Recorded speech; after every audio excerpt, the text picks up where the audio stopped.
How to recover Spotify account without email or password.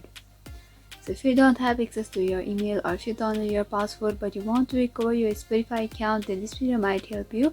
Make sure you watch this video till the end and to subscribe to our channel for more videos like this. And let's get into the video.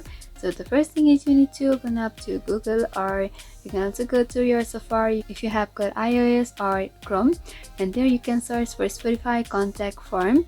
And after searching, you'll be able to see the search results. So here, just go for the support.spotify.com at first. And after that, you'll be available with the article. You just have to scroll down a little bit, and here you'll be able to see the various option.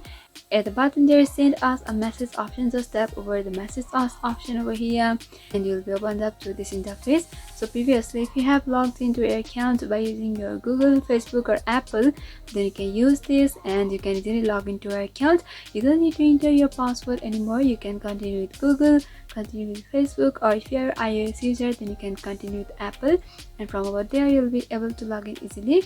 And further, if you forgot your password, then you can also go for forget your password option at the bottom, and from over there you'll be able to reset your password, and once again you'll be able to log into your account easily. That's the thing. Now, even though after doing this, if you are unable to log into your account, then you can read the articles related to your problem, which is can't remember login details over here. And you can also watch the video that Spotify has provided, and from over there also you'll be able to learn different things and you'll be able to log into your account easily. That's the thing. With this, you will be able to recover Spotify account without email or password. I hope this video was helpful.